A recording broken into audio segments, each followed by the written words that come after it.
us together as your people, your community. So bless us with your Spirit tonight. In Jesus' name, amen.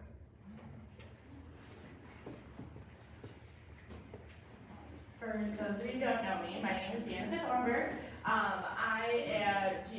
Like Adam said, I teach at the middle school, but I also just grew up in Caston. I graduated from CAM. I've gone to church here my whole life. And so I wanted to say, I'm so nervous up here right now. So if I say a lot of ums and pauses and stuff, it just comes from being a little uncomfortable. In front of kids, I'm great, but I teach English and that's other people's stories, not my own. So it's a little bit weird being up here and talking about myself in front of the kids are fine. It's the adults that kind of freak me out. But anyway, so I just wanted to say that it's a little bit uncomfortable for me, but I tell my kids all the time it's okay to be uncomfortable. It just doesn't feel good, so All right, we're gonna get started. So, Danica, what does being part of the LGBTQ plus community mean for you? So I think this one is kind of a weird one because I think within the LGBTQ plus community, there are so many different facets. And then also you have a really global scale of the LGBTQ plus community, but then you also have, within Caston or within Minnesota or whatever that looks like. But to me, I've been thinking about this one, and I think to me it's more about what does it mean to fully embrace being part of that. And I think for me, it's just been a journey of learning to accept myself and love myself for who I am. And then because I am coming from a very open and honest place within myself, then I can also just be really authentic with the people that I meet. And I think if you know me, I don't really have a school persona and a work and a home persona. I'm just me all the time. And so I think that has helped a lot, and because of that, I can just kind of be someone who can support others and be there for others and listen, and I like that I can do that for other people in whatever facet of my life that is. All right, what, if any, impact has been being part of the LGBTQ plus community had on your faith? Okay, so this one's a little bit longer of a response. But I worked on narrowing it down because there's so many different parts. That's it's within my own faith journey, and then it's also within my own LGBTQ being gay journey.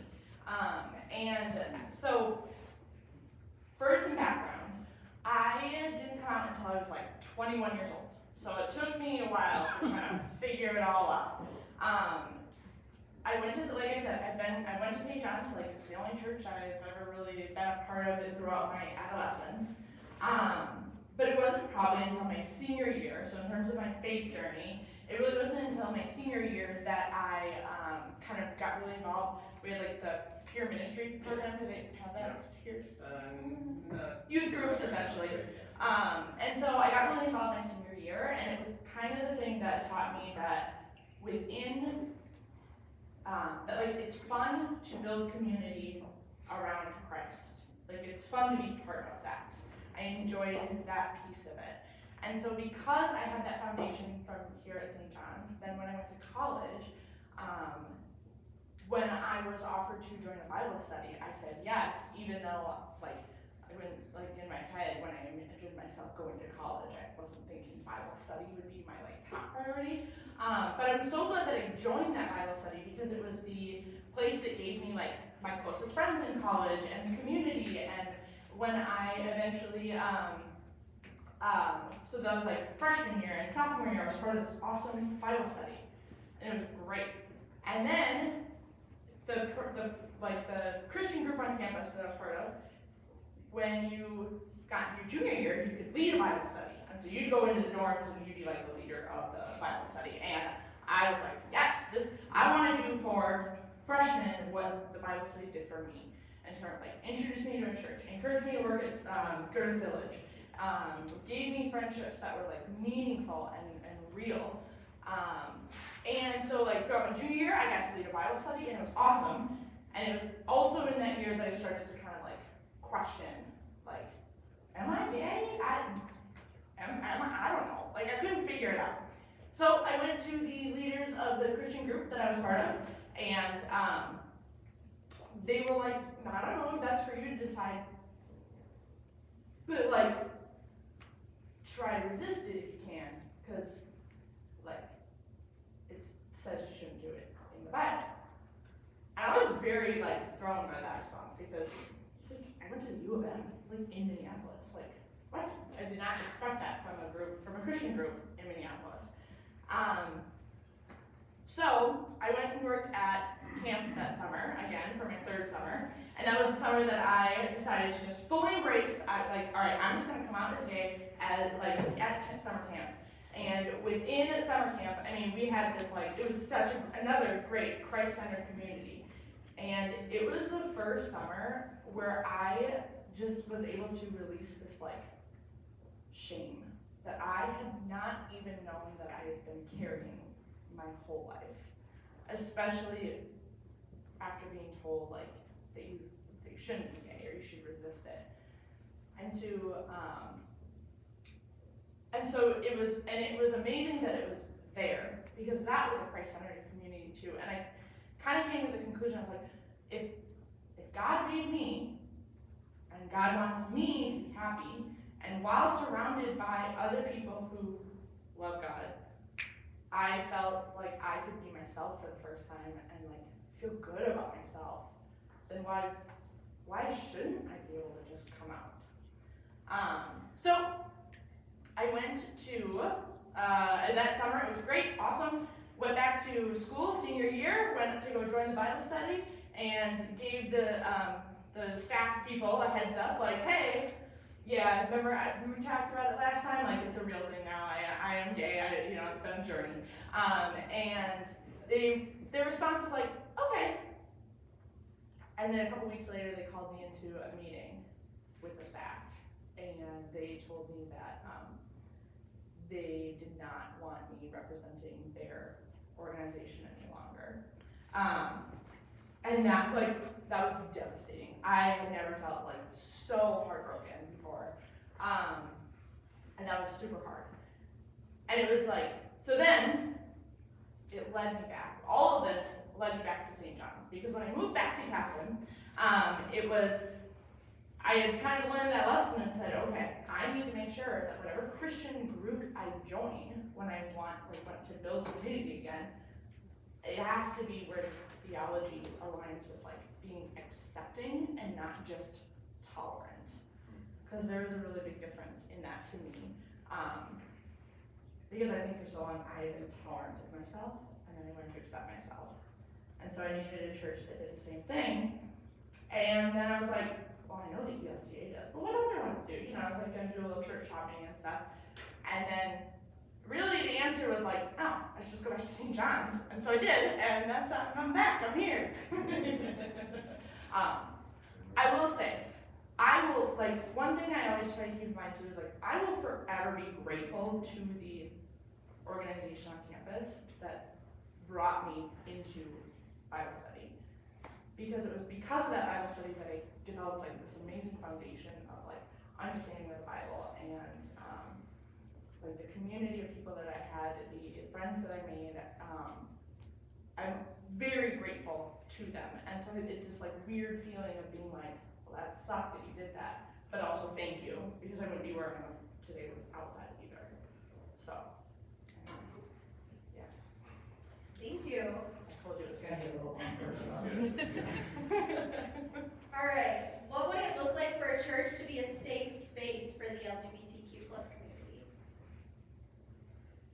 This one, I think it's important to preface this with, like, I am one person, and LGBTQ within it has many different, the letters stand for different facets of the community, and then everybody within that has a ton of different opinions too, and it's like, I'm just basing it off of my opinion, and I'm not saying I'm right, it's just, like, what I think.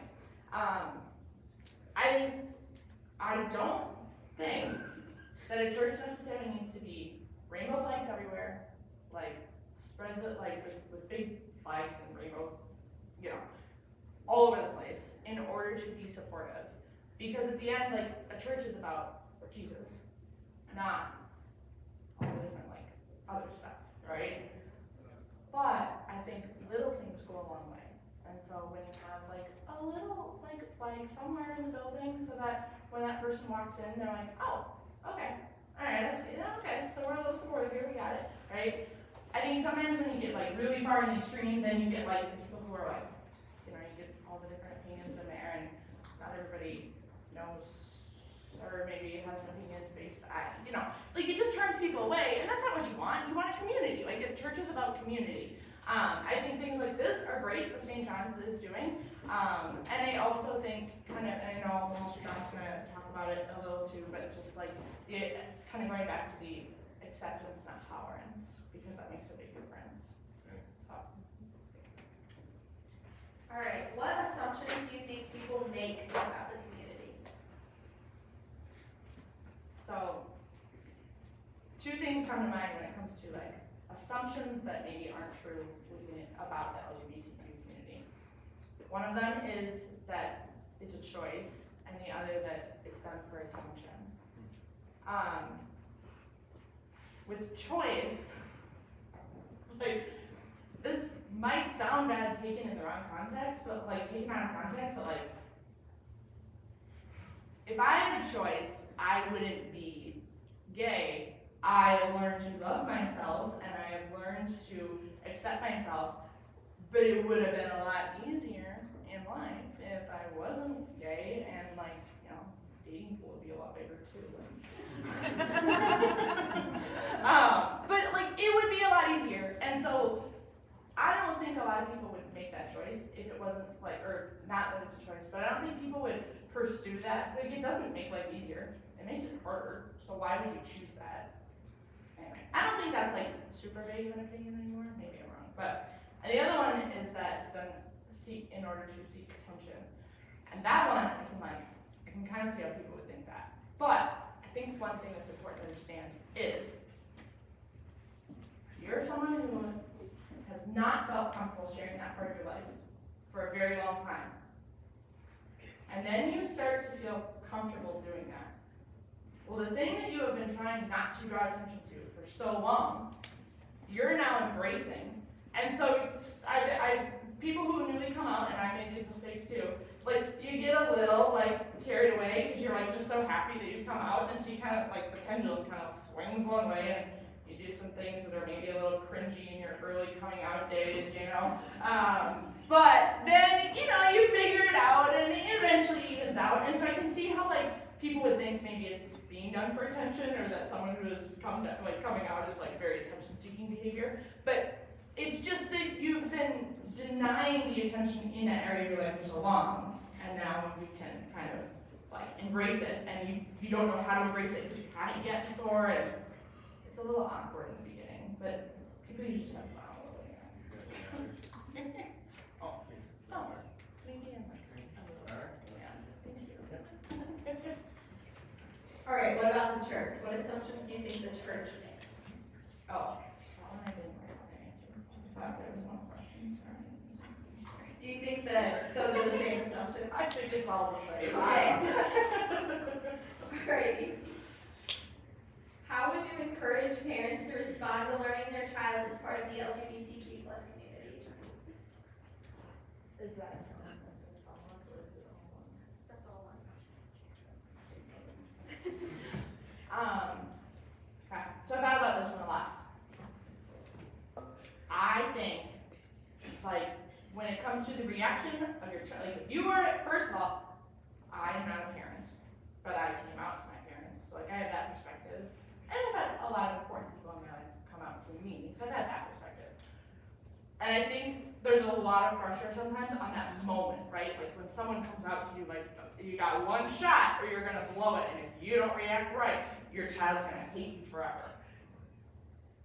But I don't think that, like, that might be the thing you remember most, but I don't think it comes down to that at all. I think, like, when I came out to my parents, their reactions were very, like, average. You know, it wasn't like the Hollywood movie, like, they embraced me into it. Like, it wasn't like, you know, some magical moment. It was just like, okay, you know. But it was everything that it was their actions and their words and the relationship they built with me after that mattered so much more. Because consistently, they were supportive and loving and caring afterwards. And that is what has mattered so much more than anything else. I was talking to my mom about this like a couple of years ago, and one of the things she was talking about that really stuck with me, that I thought would be good to share tonight, was that when I came out, she went through a bit of a grieving process. Not because she was like disappointed in me, she was really happy for me, and she was happy that I had learned to accept myself and love myself, but she was grieving or in mourning for the life she had imagined for me for 21 years. Like, as a parent, you imagine this life your kid's gonna build, and then they come out, and it's like, oh, now the picture that I've had in my head of what your life is gonna look like is totally different. And I think it's okay to like recognize that it's okay to go through that grieving process while also still being really happy and supportive. And so that's like, I thought that was important to share, because that really stuck with me. Like, oh yeah, I can see that. Yeah, I get it. And I had to kind of go through the same thing too. Like, my whole life, kind of the way I pictured it was different. But long to summarize, like, if you have messed up, then coming out, like, you have so many more opportunities to not mess it up. So just, keep loving them and keep being supportive, because they're gonna turn into the best versions of themselves, and then like you get to be part of that, and like, I don't know, and that's awesome. And so yeah. Anyway. Done. Perfect. All right, at this moment, Leah is going to start passing around some papers and some pencils for you guys to write some questions. Remember, you guys are be curious, but not hateful. And like, ask me anything. I'm pretty open, as long as it's like appropriate, but like, I'll talk.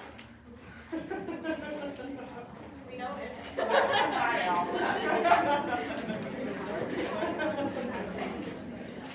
All right, and then in just a minute or two, we'll get John to answer some questions.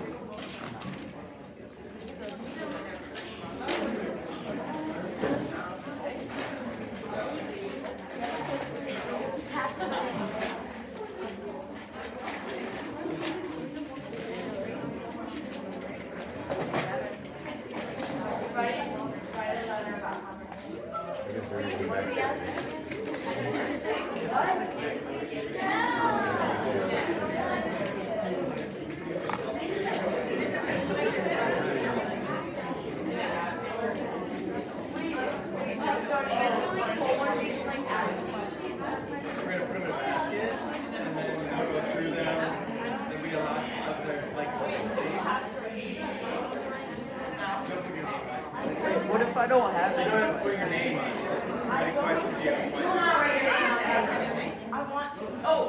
You don't have to ask it. If you want to ask a question, Pastor John. What do I do if I don't want to write it? What do I do if I don't want to write it? so you don't have to write a question. You can write a question if you want to. Don't put your name on it, it's not other anonymous. So then we'll pass a basket around for anyone who wants to ask a question of Danica or myself. And then Allie's going to go through the questions, kind of get them, see if there's going to be some that might be the same, and kind of group those together. We're not going to have time probably to answer all the questions, but we're going to try to pick the best questions. Different ones. So. Just give me like little flashbacks.